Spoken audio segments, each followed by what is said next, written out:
And all right, this is my screen. All right, thanks everyone for joining for our first event for 2025 around product positioning. My name is Pamela Nasser. I'm one of the co-director of events at the BPMA. The other co-director, James Whitman, is also on the call as well. Quick overview of the BPMA. We are the leading professional association in the greater Boston area that's focused on professional development for product management and product marketing professionals. We do that through a series of items, events like this one, both virtual and in person. We try to hold them on a monthly basis.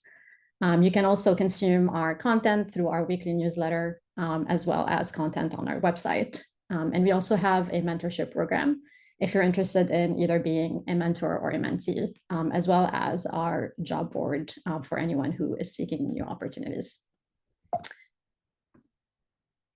Quick shout out to our sponsors, Pragmatic Institute, NDT, and Product Board. And then feel free to check out our partners, also shown on the slides over here. Before we jump into today's event, I wanted to do a quick plug for our February event. We're going to be talking or holding a virtual panel around how product can build strong partnerships with sales on Thursday, February 27 at noon. We'll have more details around how to register in our weekly newsletter, as well as the upcoming events page on our website in a week or so. But feel free to hold this time on your calendar if you're interested in this topic for February. Some quick housekeeping for today. We encourage you to have your cameras on if you can. Also encourage networking. I know it's hard to do that virtually, but if you haven't done so and you want to, please share your name, your title, your organization, your location, and maybe what brings you here today. What is it that you're looking to get out of today's session in the chat? Ask questions in the chat as we go. We're going to have some breakout throughout the presentation for discussions. So we encourage you to unmute and provide your insight or ask any questions live as well. And so for today's event, we're excited to have John Zilch, founder and principal at Breakthrough Ventures today, to talk us through the importance of product positioning. John, I think I'll pass it to you if you want to share your screen. Great. Well, thanks so much, BPMA, for having me, and thanks to all of you for being here. I was really looking forward to this and happy to jump in. Could someone confirm they're seeing a screen there? It looks good. Okay. Yeah. Awesome. Well, I've been on this journey with positioning for quite a long time, and I thought it was a good time to maybe stop, collect some thoughts, and share them with everybody here in this fantastic community in BPMA. So interested in discussing this, obviously, for the next hour or so, and getting all of your feedback as well, and questions and thoughts and ideas. I'll be honest, when I started product management about a dozen years ago or so, I mean, they basically stuck me in a scrum room and said, go work with the engineers, your scrum master, your QA team, and go build features, right? And I think that's probably common with a lot of folks that started around this time. It was agile all the time. And I didn't have a background in marketing or product marketing. So when I started to hear things like messaging and positioning, they just sounded like fancy terminology. It sounded exciting, but I really had no idea what to do with it or how it affected me. It almost felt like it was a relay race, and I was just handing the baton of what we built over to someone else so that they could go do positioning or messaging or campaigns and content and all this wonderful stuff, which I liked and the team liked because it got our stuff out to the masses. What I didn't realize, and it took me way too long to learn this, was that product positioning shouldn't be the output of what I'm doing. It really should be the input. And all this stuff really should be working together. And there's probably another session that I'll do another time if they'll let me about how I think the worlds of product marketing and product management are coming together. But I think this is part of that thesis, which is positioning is strategy, positioning is identity. It's the why, the who, the what, the how. And it really can be our best friend in product management. I think it can also settle a lot of angst that we might have on the product side around how do I prioritize? How do I say no to things? How do I operate as a product leader, a product manager, whatever level you might be on in the best way possible and gain alignment with the entire organization. So that all sounds really good. I hope, but I've also seen it work the other way where that stuff wasn't happening. On the good side, I love it when a company knows exactly what they are and who they are, right? Or a brand or a product. Take Carlsberg beer, right? They're probably not the best beer in the world, as their advertisement would say, right? Humble, but also giving you a little idea of what they might cost and what their quality level might be. McDonald's, I think we're all familiar with that brand as well, because you only have $4. And I hadn't heard of this company. I guess it's Volia. Maybe someone here has. You can see they're delivering their movies very quickly, as faster than ever before, broadband up to 100 megabits per second, right? And they have a fun little graphic there to demonstrate that, right? Definitely got my attention when I was looking for interesting branding. None of this is exactly positioning, but I thought, okay, these companies kind of they're real about who they are and what their products are, and they're going to tell us about it and hopefully influence us in our decisions whether we want to purchase or not.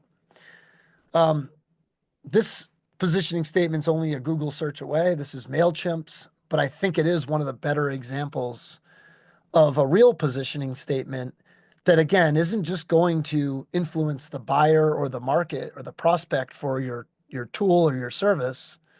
It's also going to help everyone internally know this is what we do, this is how we do it, this is who we are.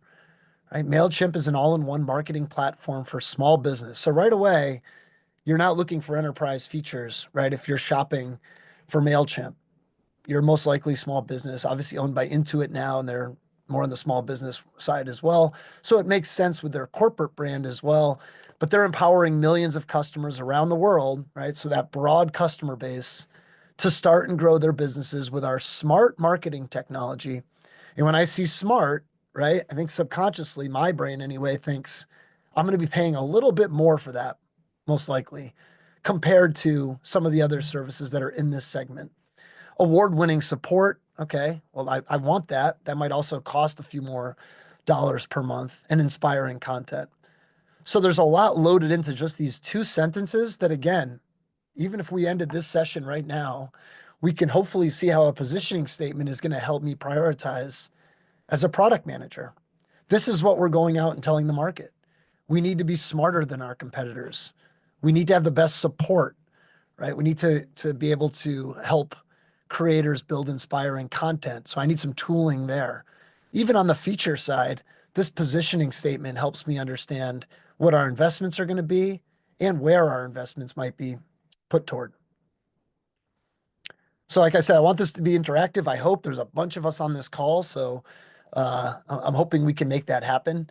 And I'm just curious, if you want to put it in the chat, I'll leave it up to Pam and Xandra to maybe help me out here what the best mode is. But do you know what the marketing position statement for your product is? Could you recite it at a at a party over a couple drinks or snacks or whatever, right? Is it just ingrained in your brain as to exactly what your positioning statement is? Or do you even have a positioning statement at the company you worked at? And like all these questions, if you want to answer for now, or maybe, a company previous to the one you're at, that's all well and good too. Maybe we'll encourage both. If anyone wants to unmute and be the first volunteer to answer this question. If not, we can try the chat. Could be a poll too, I guess, right? How many people actually know their positioning? Yeah. All right, Kent knows his. I can recite my positioning as to why the product has value and makes sense. I guess I I'm do. also, I can say for my current job, yes, I've been at places where we didn't have a strong marketing positioning statement, which typically was reflective on whether or not the product had like a clear differentiator or not.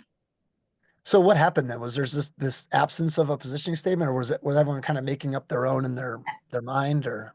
More the latter, like Yeah. if you talk to the sales folks, they had their own perspective on what the product did or how was it different versus the product team maybe had a different perspective. So I think it can be a reflection of something happening internally, the absence of one, from my personal experience. So I might come off mute. Mike, So go ahead. yeah. Yeah, I was just going to kind of back up what you said, Pamela. One of my recent companies really struggled coming up with a concise statement about who they were in the marketplace, and it was just super indicative without giving away the farm here. It was just very indicative of a lack of an ability to really focus on the one or two things we're going to be as a company. And yeah, I think it's something that they're suffering from to this day. Yeah. Thank you, Mike. That's another thing in my journey. I kind of figured, or I guess I foolishly assumed that everyone had this stuff figured out. Most of the companies I've been at now, I haven't been at large, Fortune 500 companies for most of my career. So maybe they've got it in a better place. But um, what I'm finding is most companies don't, and it's surprising to me. So just as a quick pit stop here as to who I am, as I mentioned, I started in product about 12 years ago. I was in project management before that, um, which are different things, and I know all 52 of us know that, right? So project management to product. I was at Intuit, Sugar CRM, Dun and Bradstreet, Virgin Pulse down in Providence. And then I made a career change at the beginning of last year, about a year ago. I became a product consultant at my own company, Breakthrough Ventures, where just starting with my third client now. And then I'm also a professor at Bentley University, which is something I fell in love with 4 or 5 years ago, doing that part-time. So now I'm teaching there as well, which is a lot of fun. But just to go back to our topic here, yeah, many organizations don't quite know the game that they're playing, is my observation. Some do. I think the ones who are just killing it in the market and doing really well have a really good handle on what their position is and what their identity is as a company. I mentioned that I had a couple clients. One of my clients was this past fall, and it was a really interesting situation that I was in. I was actually tasked with redesigning their pricing and packaging. It doesn't, isn't really straightforward product management, but it's something I had done in my career several times. So it's one of the services that I provide. And it was the second time I had done pricing and packaging. And frankly, I thought I'd be going in there and looking at demand curves and doing, some surveying and trying to figure out what the right, doing some conjoint analysis, figure out what customers are valuing the most. A little bit of a math exercise and looking at the data and trying to figure it out collaboratively with the team. And within the first hour, and I'm not exaggerating that, within the first hour, I realized my mistake was I had joined this project without the right scaffolding around it. Frankly, this team was missing one of the key ingredients that I find to do anything on the go-to-market side, which is a strategy and a clear strategy. This is arguable, right? Obviously, but I find that there's three things that are pretty important that goes into execution, and then assuming you can execute, getting positive results. Always helps to have a mission, a culture, right? Just something, a driving force to get everyone excited. Of course, we need the resources. We need IP. We need people. We need technology, whatever it might be that is going to, and finance, investment and funding. And then the third thing being that strategy, really just knowing exactly where we want to go, even if it's to test the market, right? But having a strategy of what we're trying to do and being intentional about that. And what I found at this company is their mission was great. It was one of the things that excited me about them, right? So they were squarely focused on the mental health and wellness world and bringing a lot of value to the customers, that came to them and helping the world. And I love that about them. They also just had a really talented team, one of the more talented teams on an individual level that I've ever been around. Folks coming from some of the top universities and great, just resumes in terms of where they had been. So really, good team and resources behind them as well. But there was a really fuzzy strategy. In fact, I found that there really wasn't a strategy there at all, or folks had different ideas of what that strategy was. And of course, I'm not going to provide the name of this company, but trust me that if you went to their Glassdoor page, you would see in a lot of the previous employee reviews the frustration there around we're not sure where this company's going, right? Current employees as well. So I found that that was the gap. And it really makes it hard to do pricing and packaging, right? Not impossible. We ended up doing some work for them that was valuable, but we didn't go as far as I would have liked to or had the certainty we would have liked without having that strategy in place first. And when I say strategy, obviously I believe positioning and strategy are really closely related in this case. So we sort of did a pulse check before around, has anyone seen this where that positioning statement wasn't there? I'm also curious, why do we feel like companies struggle with this? Why do companies struggle with strategy? It seems like it'd be the most important thing. You'd start your day thinking about it and end your day. Josh, what are you thinking?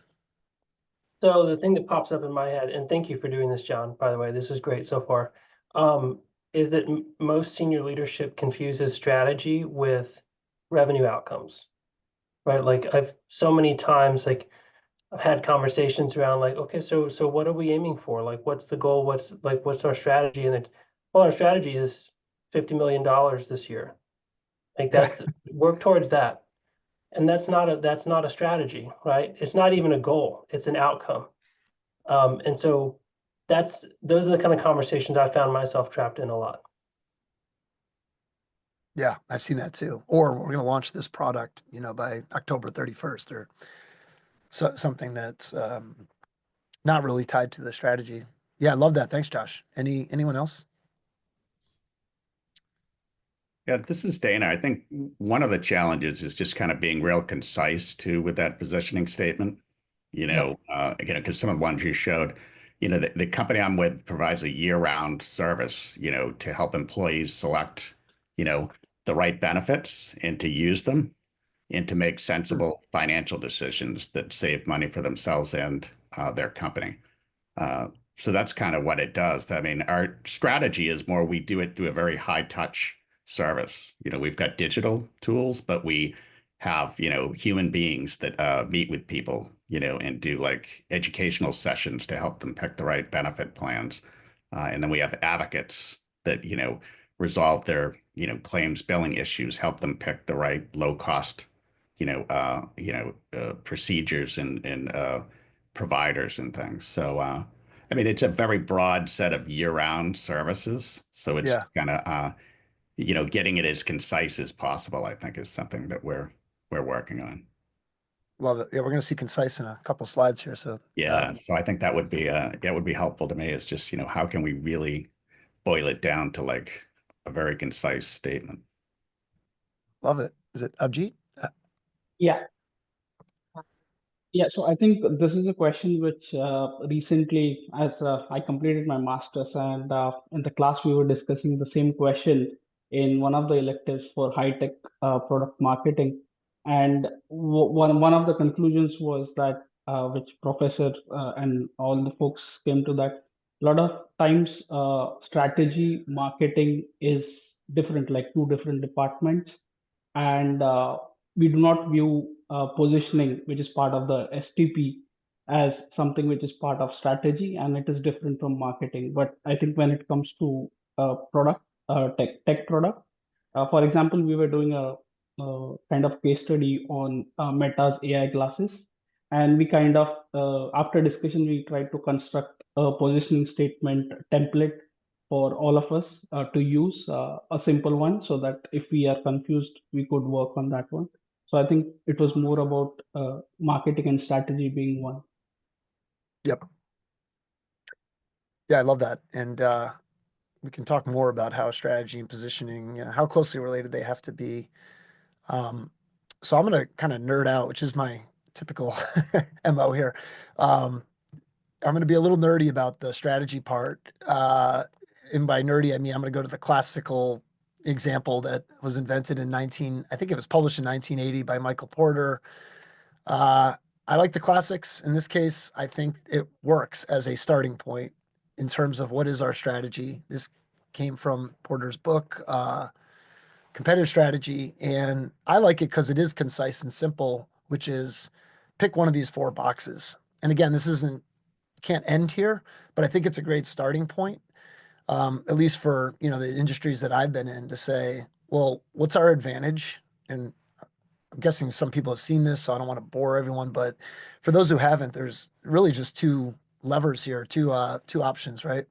What's our advantage? Are we going to be the cost leader, meaning we're going to keep our costs down, which typically means we can then provide a lower price and we'll beat everybody on price? Or are we going to be differentiated and unique, and people are going to come to us or be drawn to us based on some things that, maybe our competitors don't do as well?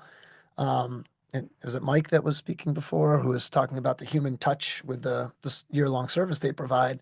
That could be one of the things, right? Like, we are going to actually meet with you and talk to you human to human here. But something that's going to set you apart. And then the other part is, are we going to be broad or are we going to be narrow? Are we really trying to cater to most of the world in our broad canvas here, or are we looking at more of a narrow subset of the market, and we're going to be focused on that segment? So if you find that intersection, and when I teach this in my class, I always ask, what's the best box to be in? And everyone guesses one of the four. And, it's a trick question. So I feel a little bit bad asking it, but really the answer is you want to be in one of these boxes, and clearly in one of these boxes with a concise strategy statement. And then, of course, the worst box is in the middle, right? Trying to live in, more than one at a time. And that's where really you can get in trouble. And I even saw in the chat, folks are saying we got to stay disciplined. We need to be, really intentional, be focused on one of these areas. So what does this mean in the real world outside of a textbook? I think the easiest industry to look at as an example is the US airline industry. If we only look at prices alone, Delta is kind of your premium offering, right? I didn't actually do research on the prices, so this might not be to scale, but Delta's somewhere here on the right, and Frontier is typically somewhere here on the left for lower priced. If you look these things up and you pay for what you get, right? Frontier, it's the worst airline for complaints in 2023. So their service sort of dips, when you're paying a lower price, right? That's how they're keeping their costs lower, and therefore passing those cost savings over to the customer through pricing. However, Frontier, and I'm not a finance or investment person, so I'm not sure exactly how they've done in the long run, but Google News would tell you that they've recently, anyway, done pretty well, right? With some highlight revenue growth and operational efficiency, as you'd expect, right? So it's not that they're hurting. They're actually doing very well, at least recently, based on this strategy. They're keeping their operational efficiencies in order, and they're seeing some good revenue gains, right, with that strategy in place. And I've also worked for a company when I was back full-time product, where the analysts told us, don't be ashamed of being the low-priced option. That's actually a really good place to be. You can take advantage of that market. But there was sort of a organizational ego there that, leadership didn't want to be the low-priced option, even though they were really set up to be that. And Frontier, if you do a quick Google search, you'll find that some of their, the pages that show up first, fare sale, right? Check-in, and even their headline here, low fares done right. They're putting it right out there for everyone to see. If you want a low fare, this is where you go. Delta, as you'd expect, this is their homepage. Onboard experience with, the sun casting glow on the passengers and folks having a really good time here, treating yourself to premium travel and multi-factor authentication.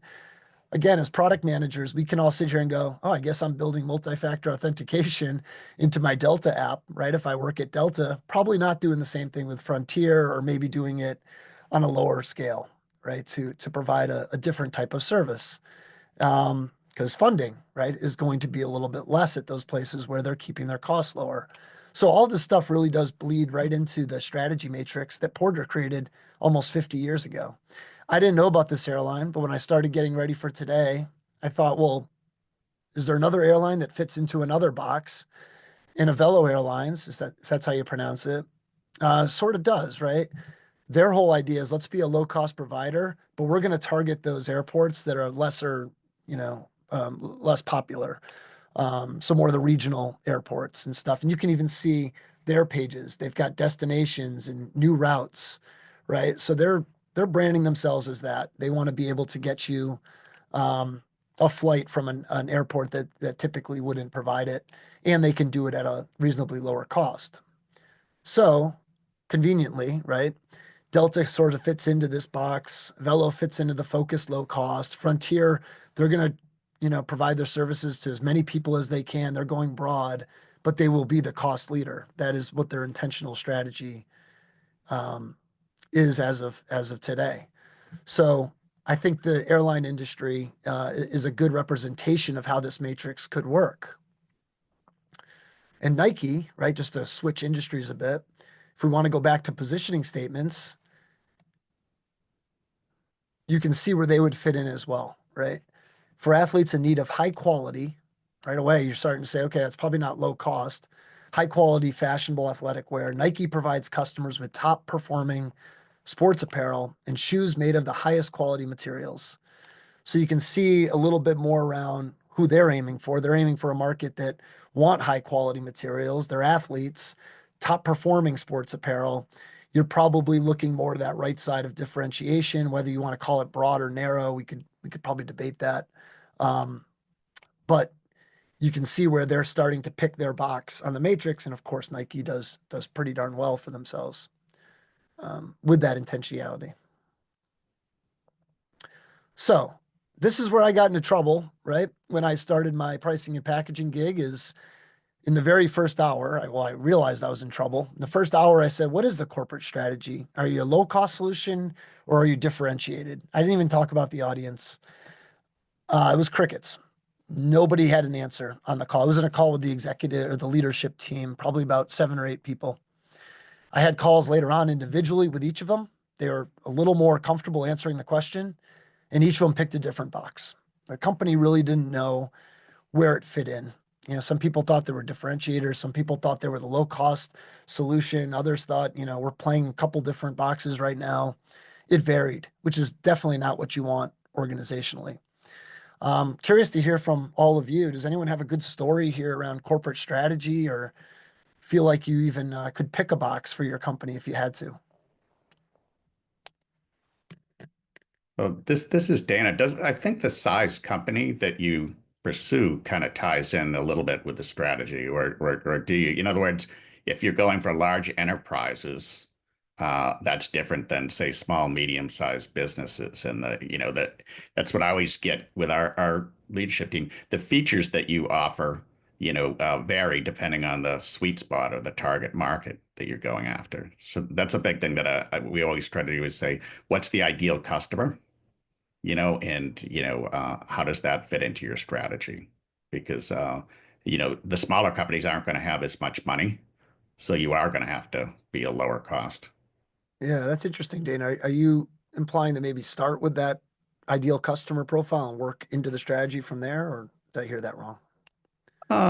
No, I think there can be a strategy, but I think the ideal profile, is critical as you kind of move, through figuring out how that strategy is going to affect your positioning and things. Because, Yep. you even when you're selecting partners, right? There's a lot of partners that, we have ecosystems of partners, and they have to be ones that are kind of to your sense in your kind of overall cost profile. It's Yep. like we can't go partner with a mental health partner, the top ones that cost more than our whole other suite of products, right? So I think that kind of factors into like what size client are you going for? Yep. In your sweet spot. And I mean, sometimes people can't answer that question, or they want to go everywhere. We'll take whatever deal we can get. Oh yeah, that's So I've worked at more companies like that than the opposite. yeah, so that's Yeah. why I kind of hit it. Like, what is our sweet spot in this? What's our ideal customer? Or what's the customer when we go in? We should always win, right? With Right. what we have, and that becomes I think it's an important part of the discussion. I just think. Agreed. Vineet? Hey, this is Vineet. So, a few of the things that I have done in my roles is firstly, try to understand who the customer is and what the different user personas are, and what their pain points are, what they are, what tools they are doing, using today, how those tools are useful to them or not useful to them, and then overall understanding how the market is, what the competitor analysis is, and based on that, trying to understand where the gaps are, and then how you can solve those problems and how to position your product. Those are the few things that I have done and which have been effective as a starting point. That's great. Yeah, a lot of good inputs there. Mm-hmm. And there's a question here for a new entrant. Does the product pricing usually depend on the pricing strategy of existing players? Yeah, I think that's really interesting. For a new entrant, I think it could go either way, frankly. I mean, if you've got a piece of technology and innovation that no one else is doing, and bonus points if you can defend it, right? Maybe it's IP or something. I don't know. I think it's still possible to go after that right side and be differentiated and charge what you feel the value is. However, I think there's also, maybe it's more common for a new entrant to come in, and this is really the definition of disruption, right? I'm going to create a low quality offering of what our competitors are doing, right? Maybe it doesn't have all the bells and whistles. When I say lower quality, I mean it's going to work. Might not do it as well as what everyone else is doing, but we're gonna charge a lower price and hopefully attract an underserved market or a market that doesn't even exist today, and then encroach over time, into more competitive space. That's probably an extreme example, but I definitely think you see new upstarts come in and try to win on price. That makes a lot of sense to me. If you can keep your costs down and be lean. John, there was a question from earlier that we missed. How does the position statement complement the mission statement and vision?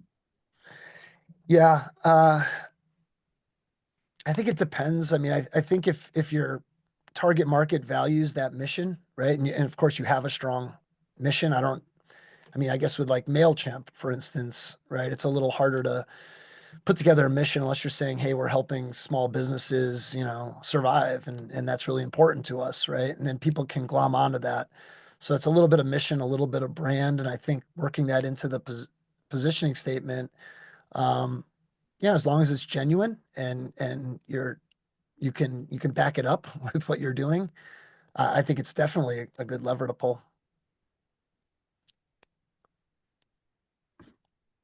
Yeah, Nike might have a harder time with that in some ways, and I'm sure they've done it in other ways, but they've obviously gone through challenges with how they manufacture their apparel, and it kind of works both ways, I guess. You have to be careful. Dev? Hi, thanks, John. This is really great. Again, question regarding the pricing strategy. Do you see companies, or in your experience, do they do research groups or user research in determining the pricing, or how's that? Because I've seen a school of thought saying that Yeah. before we even set out the pricing, we will do a lot of user research and then we'll determine where we want to kind of place ourselves. But again, like also there's like what people say in those research sessions is not usually when they have to pay from their pocket, they might not do that. So what's your thoughts on those? Yeah, I'm probably in the latter of, I never think, even with like product management, would this feature help you?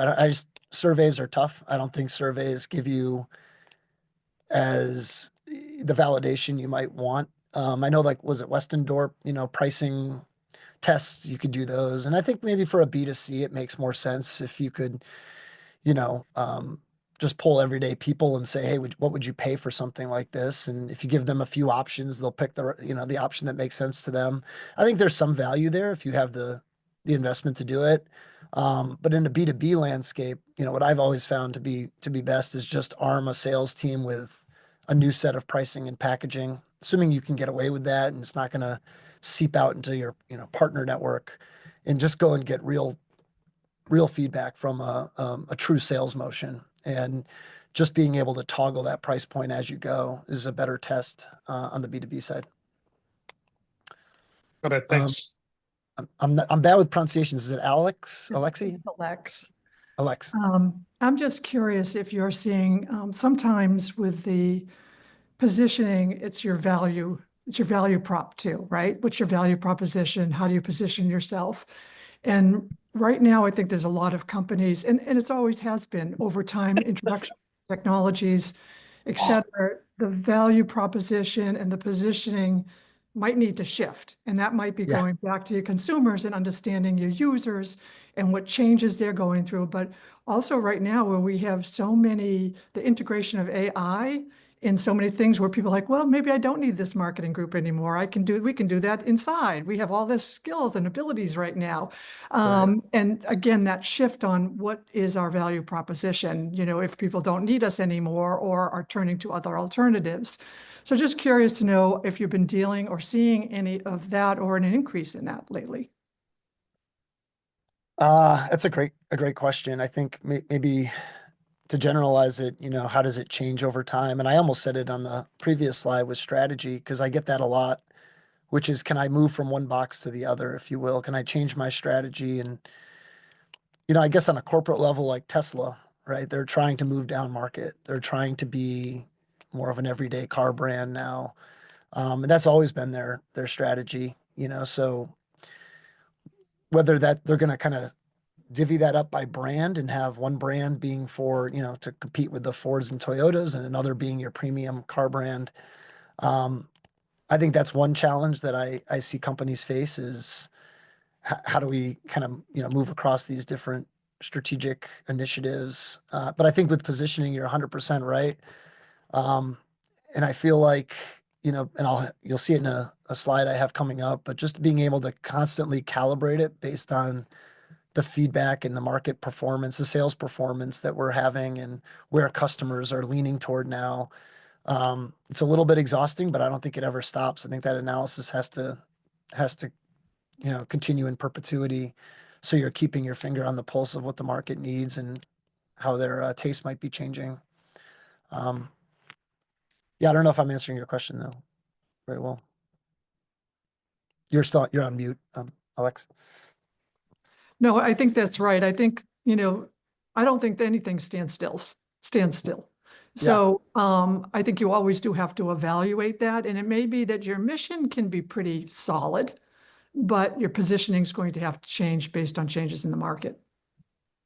Yeah, I didn't know it at the time, but I remember when I was at Dun & Bradstreet, I'll give a shout out to them because my manager, who was a marketing and product rolled up to my manager, and he would have meetings with us and tell us, here's what's going to happen 3 quarters from now.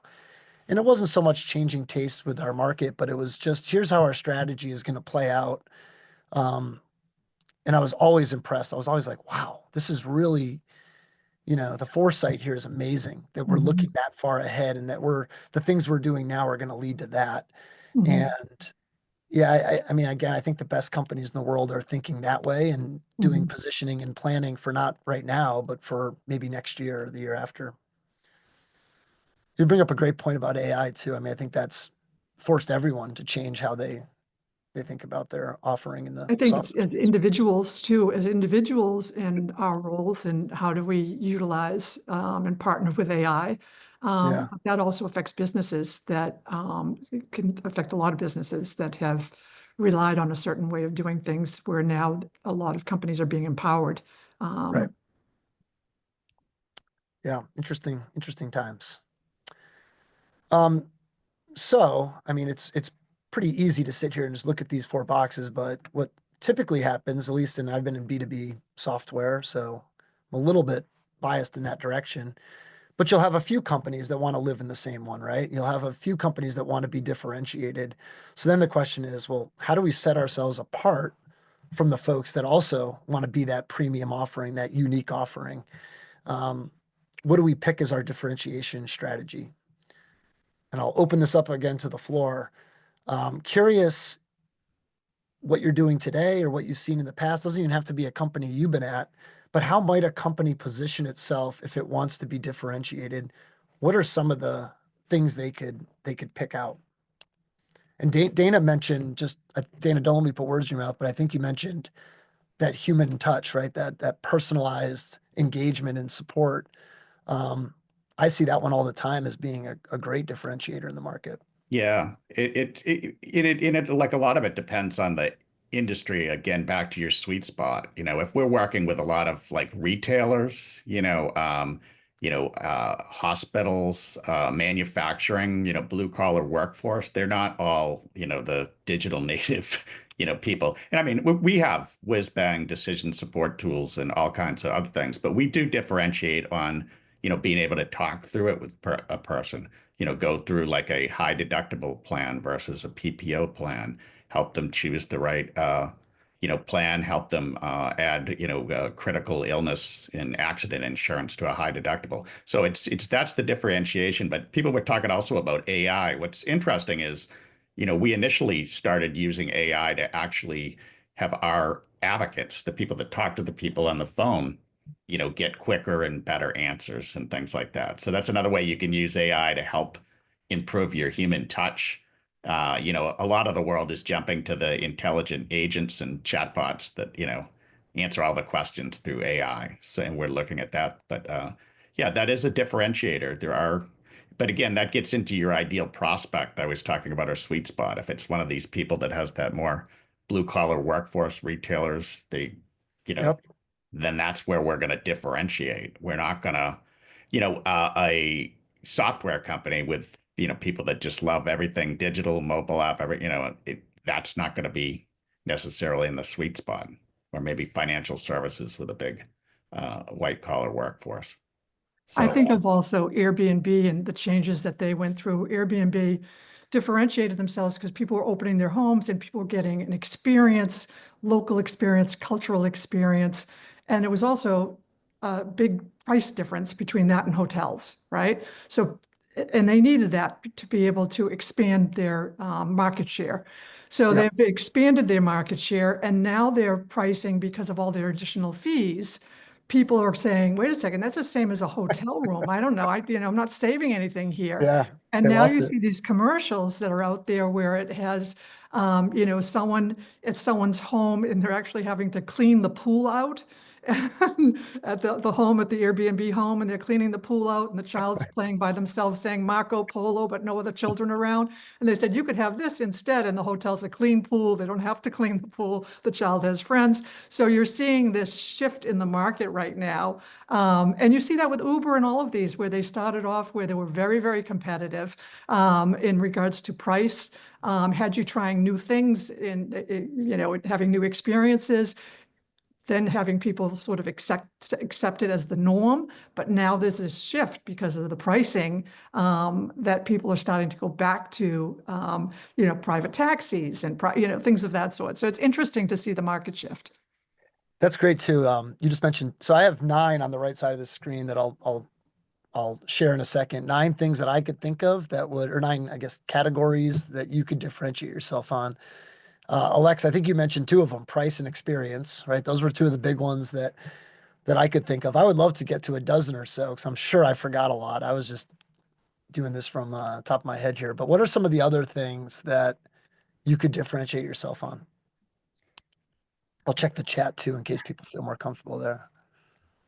I don't know if it's in your categories, John, but I've seen that mainly in the B2B space, like differentiating on professional services. Oh, I love that. Yeah, so like how much the company Yeah. can absorb the services aspect or the implementation aspect and take it off of the client Yeah. side. I didn't have that, but I'm gonna add it. That's great. Thank you. That's awesome. One thing that comes to my mind is, depending on the product, is ease of use. How easy is the product to use? That can be a differentiator. Ooh, I And love I'll- that. Yeah, I'll add the one-stop shopping, and that ties into the ease of use. If you have to go to 3 different locations to get something the job to be done, as opposed to one location where it has everything that you need. Again, user experience simplification. Yeah, I agree that typically that's why earlier I said depends on the different user personas, and we use the framework jobs to be done for the different user Right. personas to understand what they are trying to achieve. Yeah, some good ones here. Amy, we used to work together. Hi, Amy. Quality. That's one of my favorites, frankly. I think we even saw it with Nike, I believe. Service culture. I like that one too. Value. Integration with current workflows. So I went up a level there. I just said features, right? You can just have features that are better than your competitors, but we could probably be more granular on that one. Josh, sorry, you had your hand up. Yeah, no worries. So I would say like after having done a pretty thorough analysis of like what the patterns look like in your particular industry, like what are the levers that your competitors tend to pull as they're trying to be differentiated, do the anti-patterns from those things if they make sense, right? So like you could adopt a different profit model, right? You could go after a strategy of having better partnerships or unique Yep. partnerships that they don't have, that kind of form your competitive moat. You could invest in your brand in ways that they don't invest in their brand. You could do, you could think about the channels through which that product or service are offered and go find channels that are underserved. Just a few ideas. I love the partnerships one too. We're adding a lot to my list, which is good. Here's what I had. I know we're running out of time, so I'll go quick. I mean, quality, of course, price, features, brand, service, experience, innovation, values, and community. And brand is hard to write a positioning statement around because it's kind of embedded in who you are and what you do, and it's earned. Community is another one that I feel really strongly about. I don't think enough companies do that, which is, you're going to learn from our other customers and you're going to be part of a group here that grows together. Our values, innovation, we see again, kind of Tesla do some of that. Service we sort of touched on, and then experience. So if anyone has any other ideas, this is a group think type of slide here. I'd love to hear them. Okay, this is the best definition of product management that I had ever heard. I took this from someone, I can't recall their name. It was probably like 5 years ago. We were chatting. Whoever you are, thank you. I use this all the time, that product management is creating value. That's our work, building stuff, evolving our products, and it's capturing value. And that's basically the go-to-market side, right? That is, the messaging and campaigns and your, enabling sales and all the tactical work that goes into it, as well as just having a go-to-market strategy for capturing value and creating value. And I really do feel like to balance those two things, positioning kind of lives in the middle. Positioning is what marries the two, or could marry the two. Just those two sentences alone, you know exactly who you're going to go to market to and how to commercialize it. And again, right? What should my roadmap look like if this is how we're going to go to market and this is who we're trying to sell to? Or which customers do I want to line up calls with? Which support, tickets do we want to maybe deprioritize because it's not part of our core market, right? It's not someone we're depending on. So this is my last slide, or second to last slide, I guess. But everyone needs a framework, so I tried to put one together for this. Would love any feedback, but essentially I kind of look at it like, all right, if I want a position-informed product plan, if I want to position it all, if I want to do positioning, what's my roadmap? One, as we talked about, I think you need that corporate strategy. And then I think you need to think about the market that you're going after and its different segments. And that could be all sorts of different dimensional ways of looking at the market, right? Geographic, demographic, by the customer need, whatever it might be. And this is the hard part. I think Alex was sort of asking about this it was someone else was asking about, hey, how do I survey? How do I get results back? It's always the hard part about product management, but what is the value matrix for our customers in these market segments? What do they actually value? Sometimes surveys are okay, right? Sometimes I think you actually have to go out to the market and just learn through time. What is our sales team telling us? And then score yourself versus competitors or substitutes across those value factors. Where are we better than our competitors? Where are they better than us? What do we want to stay away from in our positioning? Or maybe how can we educate the market on these value factors that we're good at? But being able to score yourself against them and understand, okay, customers care about this thing and we're good at it. So that's where we're going to focus. And then, of course, just committing to a segment that you're going to focus on. Some of the inputs into that, market research, customer interviews, surveys, analysts, sales performance, and of course your resources, right? What can we actually afford to do? All of that, hopefully, right, will lead to some kind of positioning statement, which, again, is going to change over time, but it's something that we can hang our hat on, we can go out to market with and feel comfortable. And that's the execute part, capture and create value. Here's our go-to-market plan, right? We have a positioning statement. Here's how we're going to activate the market and get people excited about what we're doing. We're going to be thought leaders in this one area, and we're going to make sure everyone knows how important it is that we have service, or we have experience, or we have high quality, and our competitors don't. And then create the value, right? And that's where I think a lot of us, especially if you're an individual contributor in product, it's really our job to go and make sure that the product is providing that value that we talked about in our go-to-market. And lastly, I had to put this in, right? I'm legally bound to say that nothing is, good forever, right? Everything needs to be reevaluated. This was part of Alexa's question too, right? How do I calibrate? Maybe we're wrong, right? Maybe we made assumptions that were wrong. Maybe we've learned more, or maybe we want to switch to, something different or expand what we do today, refocus and then defend our positioning. So that then of course bleeds right back into your planning, which makes positioning a continuous cycle. So what are we doing on time? We're at 12:52. Yeah, I just wanted to say thank you. So, through Breakthrough Ventures, this is our positioning statement. We're trying to help high growth B2B SaaS companies operationalize their positioning, that process that we just looked at, right, through result-driven personalized workshops. But would love to chat with anyone in the product space. Always love making new friends in the product world. And I write about this stuff a lot on builditshipit.com. So yeah, just wanted to thank everyone for making time and for making this so engaging. This was awesome. I don't know if we want to hang around and chat more and take questions. That work? Yeah, I think we have a couple more minutes. Thank you, John, again, for taking the time and walking us through your insights here on positioning. I'll open it up to folks on the call. If anyone has any questions that we haven't answered, feel free to unmute and ask them at this point.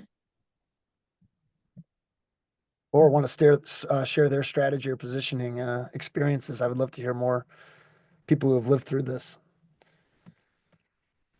So I've got a question, John. So we talk about this stuff, right? And we all walk away and say, yes, we need this. Like, we're convinced, we're excited. Let's go do this thing for our product and our business. You talked about working on the project where you realized this stuff was missing, right? And I imagine that there needed to be some conversations about the need for this, right? Before you actually move forward. Can we talk a little bit about actually convincing your stakeholders to get on board with this work that needs to be produced? So you're sitting here and you say, we could be doing so much better if we had this. Yeah. How do we actually go about convincing our stakeholders? Well, I think the first thing is just maybe getting them to admit there's a problem, right? Typically that is through what they had defined as the strategy, right, Josh, from what you had said earlier, like, hey, you know how we wanted to make 50 million last year? Well, we came far short, right? Or we're not converting leads, or we're getting a bunch of, whatever it might be. The problem is on the commercialization side. If you start with that and say, do we want to try something different to getting to a better result? And then you can map that out with data. I think that's really helpful. And unless you're just a completely new business or organization or product, I'd say next step is going out to those customers that you feel like do fit, your target market, if you know it, or just customers that you really love. And April Dunford writes about this in her positioning book. Who are the customers that really love what we do? Let's try to understand why and what we do well. And then if we can convert that into a market segment that has a TAM, right, an actual size to it, we can sort of jump off from there around how we want to go to market and how we want to evolve the product to accentuate that opportunity. But I would always start with the numbers. If the numbers are great and everyone's hitting their number, maybe there isn't a problem, or maybe, it's not worth fixing, and I'm not sure. It could be. That's the approach I'd take.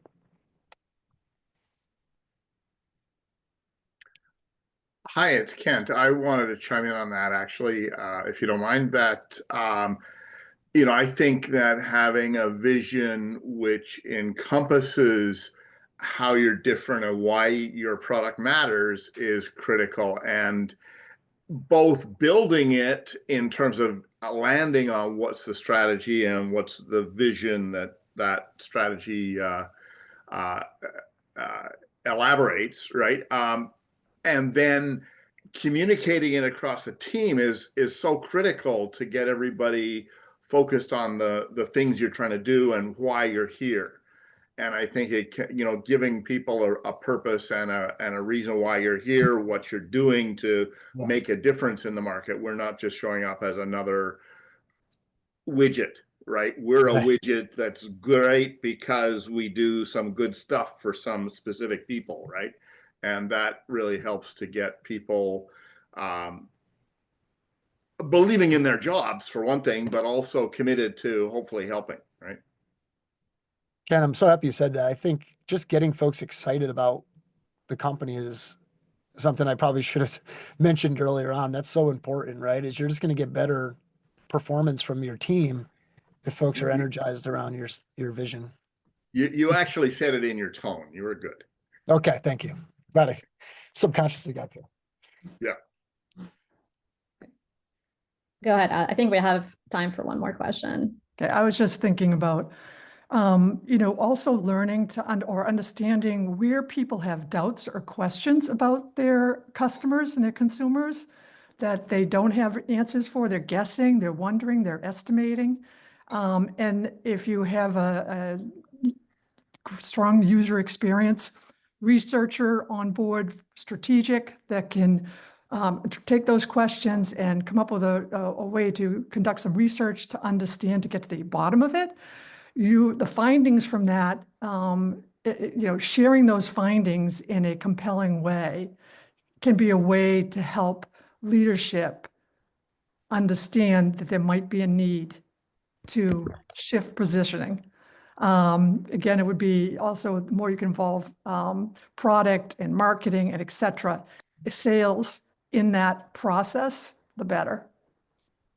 And that's where you create a shift. It takes a lot, but if you're seeing that this doesn't really resonate with the customers, or we're not differentiating ourselves from others in the same space, that kind of research can really help you understand what you could do, and also sharing the voice of the customer with the founders, the stakeholders, et cetera, can make a big difference. Yeah, huge difference, right? Always hearing from the customer always sort of trumps everything else. Awesome. Well, I know we're just about at time, but hey, thanks everyone for being here. It's great to meet new folks and see some old friends, and this was excellent. Really appreciate you having me. Yeah. Thank you. Thanks, Ron, and Thanks. everyone Great job. for A lot. engaging. Yep. Thanks all. All right, thanks.